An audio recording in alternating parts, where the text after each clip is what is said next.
그리고 앞으로 달러나 미국의 패권은 당연히 약해진다. 특히 독일의 재무장이 이제 이 미국과 유럽 사이에 큰 공백을 가져올 거다. 특히 유럽, 이 우크라이나 사태 지금 사람들이 정신 못 차려서 우크라이나 사태 근본적 지금 미국이기 때문에 이상의 양아치 짓이 계속 언제까지 통할 거냐.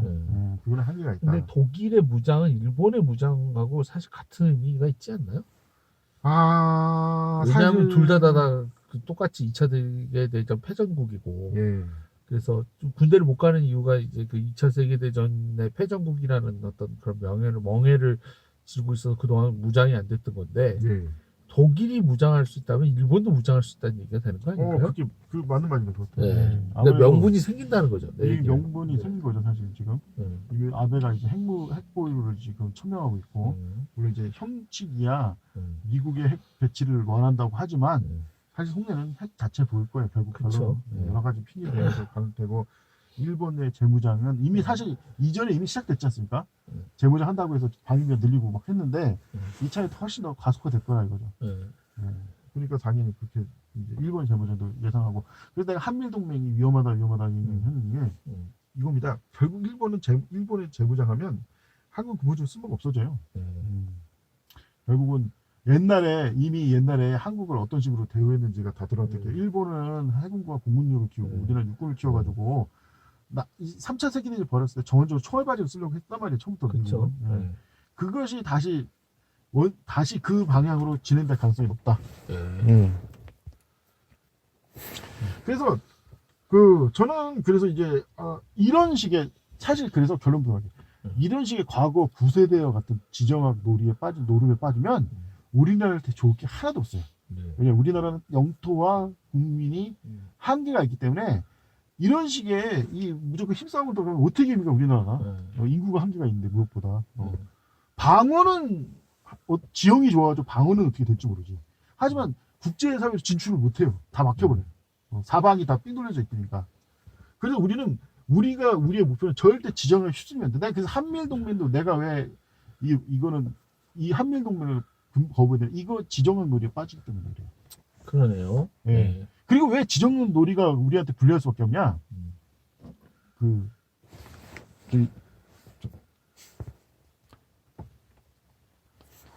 자, 그래서 우리는 지정학을 대처할 새로운 그 국제 질서를 우리가 주도해서 만들어야 된다. 그리고 특히 왜 그러냐? 지정학을 아까 체스지 않습니까? 체스에서 갑자기 예를 들어 폰이 나이트가 되고 그런 게 되냐 이거예요 사실. 불가능하죠. 왜 불가능하냐면 이미 그게 다 전략을 짜놨어. 그래서 그렇게 하겠다 놈이 배신돼. 아니 퀸이 갑자기 뭐 폰이 되겠다. 너 왜 배신이야 이렇게 되는. 그래서 한 번 정해진 역할은 바꿀 수가 없어요. 이게 얼마나 심각한 문제냐면 내가 지정학 관련해서 여러 가지 연구를 했는데 내가 제일 충격받은 게 뭔지 아십니까? 이 러시아는 지정을 막 이렇게 하고 일본도 지정을 이렇게 하고 중국도 막 다 했는데 희한한 게 어떤 나라도 미국이 상정된 나라가 하나 없어요. 이 지정한 이 시스템에 미국을 상정해서 전략을 짠 나라가 한 나라도 없는 거예요. 심지어 미국도 자기 나라를 안 하는. 왜 없을까? 왜 없을까요? 간단하죠. 미국은 갑자기 1800년대 진짜 갑자기 국민이 강해진 거예요. 그쵸. 그래서 갑자기 나타나니까 이미 지정학은 수백 년 동안 연구하고 고민해서 만든 시스템인데 여기에 갑자기 갑툭튀가 딱 예를 하면 전체 전략을 다 바꿔야 돼요. 그 자체가 불가능했던 거예요. 그 결론은 어떻게 됐습니까? 그래서 그 후에 사실상 다 미국의 노예로 전락했죠. 왜 지정학이 이게 안 되는 거예요. 지정학 놀이를 해버리는 바람에 스스로 이 지정학 놀이에 빠져서 이 난리가 난 거예요. 이 미국에 다 노예가 돼버린 거예요. 이 지정의 빈틈 파고든 거죠. 사실은 이제 지정학 얘기를 하니까 사실 지정학을 근반으로 해서 만들어진 전략 시뮬레이션 게임이 있어요. 그 뭐죠? 아노. 대충 알죠. 아노 1800년, 아노 1880년 나는 그 아노 시리즈가 지정학을 기반으로 해서 만들어진 거예요. 시대 배경은 1800년대고.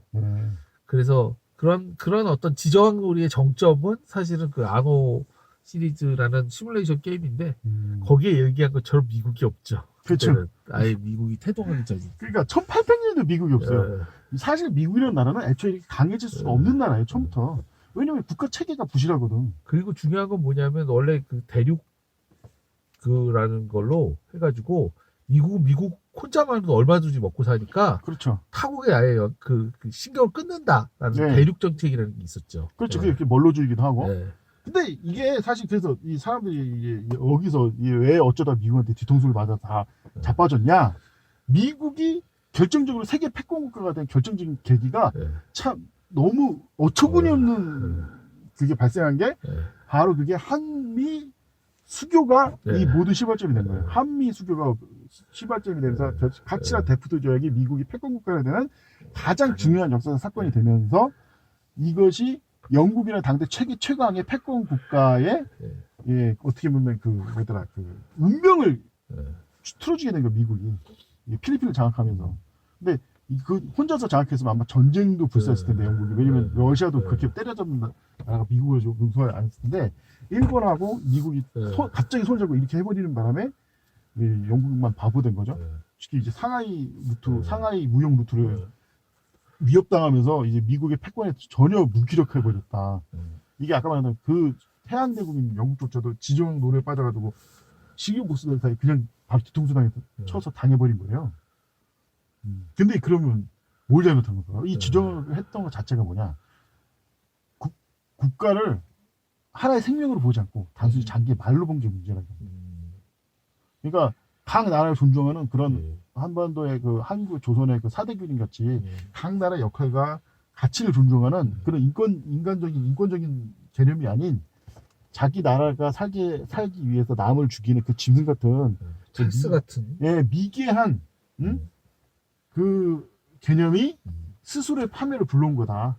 그러니까 남을 해치려고 하면 칼을 든 자 칼로 망한다고 남을 해치려고 이런 완전히 사기꾼한테 더 큰 사기꾼한테 당한 거라 이거죠. 쉽게 말해서.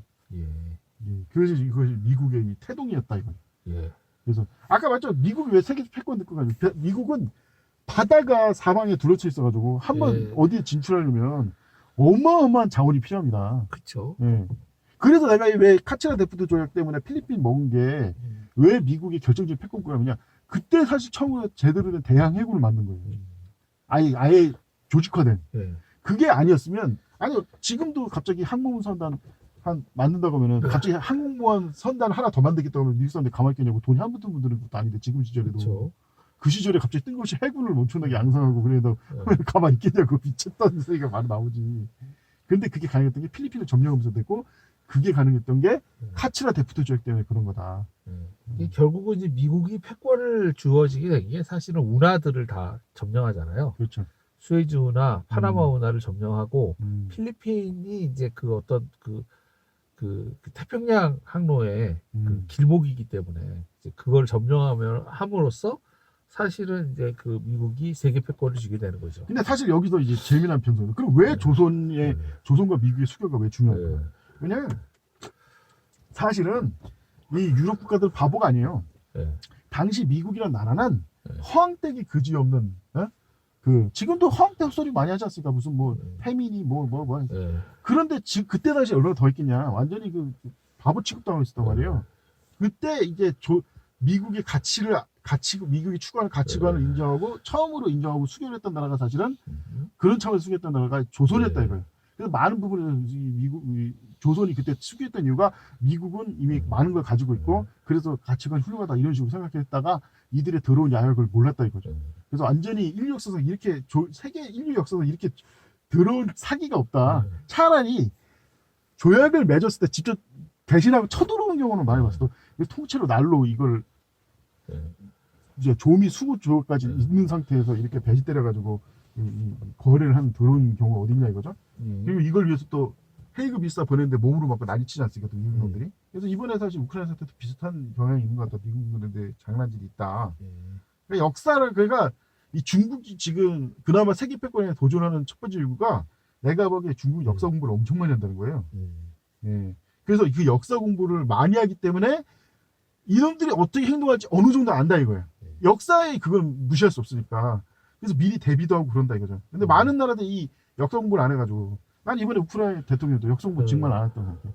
그동안 러시아가 싸운 그 행정의 패턴을 보면 대충 알거든요. 러시아가 뭘 원하고 러시아를 상대할 때는 아니 그냥 이미 전문가들이 핀란드처럼 하라고 충고를 많이 줬는데. 예, 어쨌든 좋은 시간이었고요. 예, 이제 아이고, 한 예. 시간 정도 얘기를 했으니까 예, 예, 이제 이걸 정리를 해서 예. 또 인터넷에서 예, 만나도록 하지요. 다음 시간에 봬요. 예, 바이. 고맙습니다.